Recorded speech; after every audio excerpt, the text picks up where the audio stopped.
کچھ لوگ سمجھتے ہیں کہ یہ بے پردگی یہ ترقی ہے، یہ ماڈرنزم ہے۔ ایسا نہیں ہے، یہ جہالت تھی۔ کعبۃ اللہ کا طواف برہنہ کیا جاتا تھا، تو برہنگی یہ جدت نہیں ہے، یہ قدامت ہے، یہ ترقی نہیں ہے، یہ جہالت ہے۔ اس سے اسلام نے نکالا ہے اور پردے کی طرف اسلام انسانیت کو لے کر کے آیا ہے۔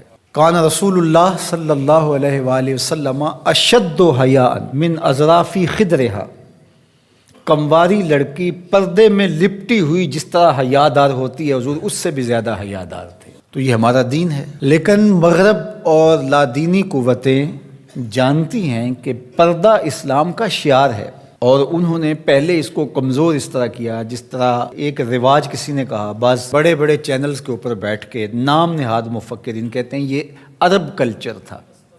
عرب کلچر تو برہنگی تھا، عرب کلچر تو برہنہ طواف کرنے کا تھا، گھروں پہ جھنڈے بدکار خواتین کے چھتوں کے اوپر عرب میں لگتے تھے۔ تو یہ پردے کا تصور کلچر نہیں ہے، بلکہ یہ سنت زہرا سلام اللہ علیہا۔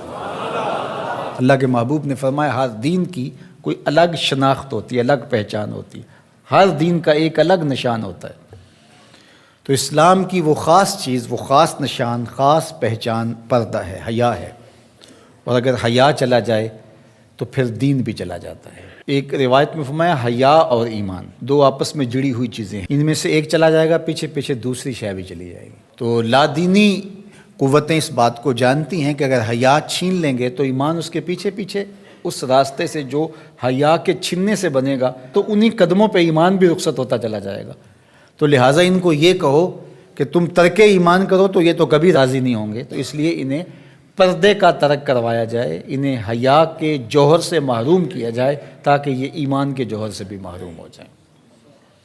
تو پھر انہوں نے کئی رنگ تراشے، کبھی کہا کہ نظر کا پردہ ہے، کبھی کہا کہ پردہ تو انسان کے دل میں ہوتا ہے۔ تو مجھے بتاؤ آج کا شخص جو شہوتوں سے لتھڑا ہوا ہے، جہاں شہوات کی گندی ہوائیں چل رہی ہیں، اس ماحول کے اندر اگر کوئی یہ بات کہے تو کتنی عجیب ہے، جس ماحول میں تقدس کی باد صبا چلتی تھی اور وحی اترتی تھی، اور جبریل کو وحی لے کر کے آتے صحابہ نے دیکھا تھا، اور قرآن اترتا تھا، اور قرآن پڑھانے والے سکھانے والے خود صاحب قرآن تھے، وہ صحابہ، ان کو جب پردے کا حکم دیا گیا اور ان کو نظریں نیچی رکھنے کا حکم دیا گیا تو میں اور آپ کون ہوتے ہیں؟ جب ابو بکر و عمر کو کہا گیا کہ نگاہوں کو نیچا رکھنا، جب عثمان و علی سے کہا گیا کہ نگاہوں کو نیچا رکھنا، جب سیدہ عائشہ، حضرت ام سلمہ، حضرت میمونہ، حضرت زینب، سیدہ فاطمہ تو زہرا سے کہا گیا کہ تم اپنے پردے کی حفاظت کرنا،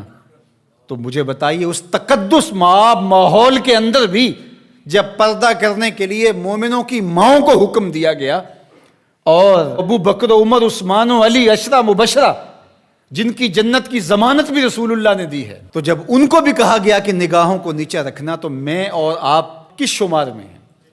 تو یہ ایک نفس کی کہانی ہے جو ہم گھر کے بیٹھ گئے، کہا کوئی بات نہیں جی، پردہ تو دل کا ہوتا ہے۔ بحالت مجبوری خواتین کو گھر سے نکلنا پڑتا ہے، لیکن اس میں بھی اس کو تاکید کی گئی کہ تیرا پردہ کسی صورت کے اندر بھی ختم نہیں ہونا چاہیے۔ میں خراج پیش کرنا چاہتا تھا یہاں ہماری ہمسائیگی کے اندر اس خاتون کو جس نے اللہ اکبر کا نعرہ لگا کر کے بتلایا کہ یہ امت ابھی بھانج نہیں ہوئی، اس امت میں آج بھی بیٹیاں موجود ہیں جو اپنی آبرو پر پہرا دے سکتی ہیں، اور یہ حالات بتاتے ہیں کہ یہ امت مرنے کے لیے نہیں، قیامت تک قائم رہنے کے لیے پیدا ہوئی ہے انشاءاللہ۔